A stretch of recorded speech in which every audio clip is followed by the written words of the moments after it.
देखो पुण्यात्माओं, और परमात्मा ने अपने इस शब्द का समर्थन भी किया है, क्योंकि ये परमेश्वर जो शब्द अपने मुख कमल से निकाल देगा वो लोहे की लकीर हैं, पत्थर की लकीर हैं, उनको कोई मिटा नहीं सकता स्वयं उस परमेश्वर के अलावा।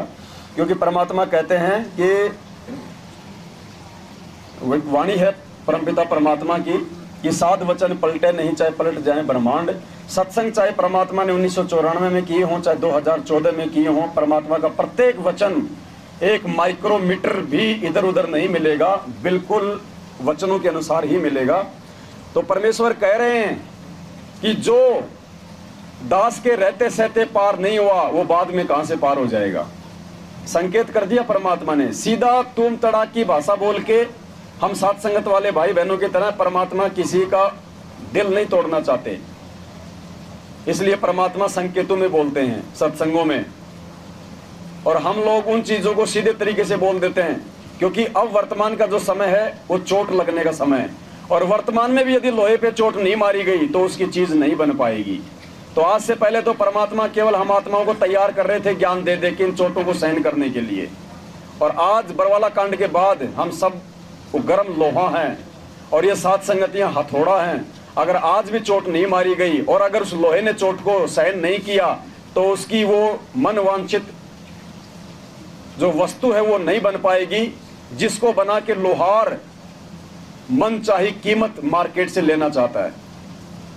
तो परमेश्वर कह रहे हैं कि अगर दास के रहते सहते भी तुम लोग नहीं सुधरे, अपनी आदतों को नहीं बदला, भगत वाले लक्षण गुण अपने अंदर नहीं लाए, तो तुम दास के जाने के बाद कहां से पार हो जाओगे। उसके बाद तो तुम्हारे ऊपर अंकुश नहीं रहेगा।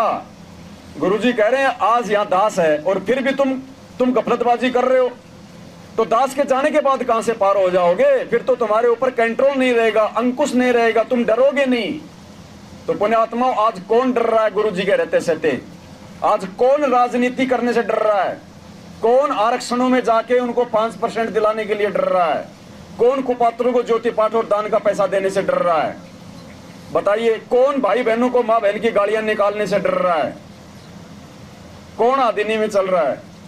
तो सुनो परमात्मा का वचन, यही वचन है। परमात्मा अलग से बैठा के किसी को कोचिंग नहीं देगा कि क्या सही है क्या गलत है, क्या करूंगा क्या नहीं करूंगा।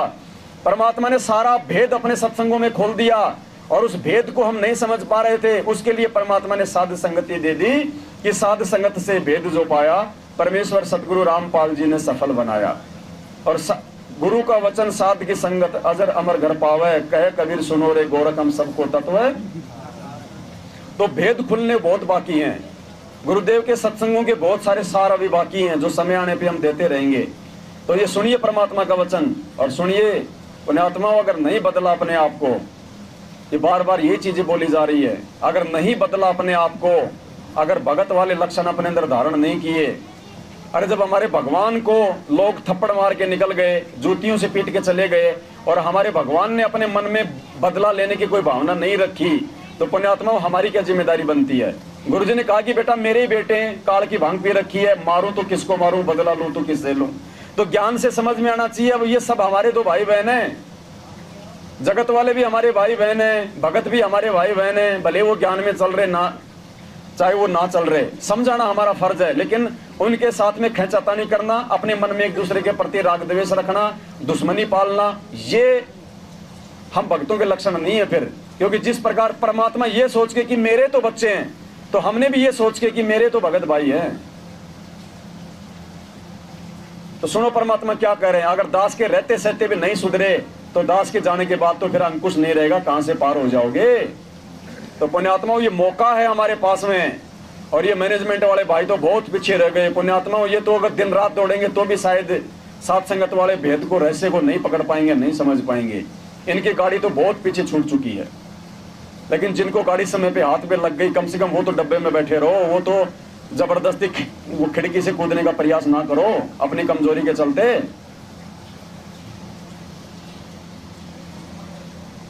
चलो मान ले कि आपका सुख भी हो गया, रह भी गए, और कंटिन्यूस 5-6 जन्म आपके मुर्श के भी हो जाएंगे इस कमाई वर्तमान की भक्ति से, और आगे श्रद्धा, क्योंकि आगे घटेगी जब दास यहाँ मौजूद है। आप ही गलती करोगे तो आगे कौन से पार हो जाओगे। तो अब तो हर तरह से मर्यादा आपको समझाता हूँ या बताता हूँ, ये गलती मत करो, तुम्हें फाउल पॉइंट बताता हूँ कि ये गलत, ये पॉइंट फाउल है, तेरा नामकरण होगा।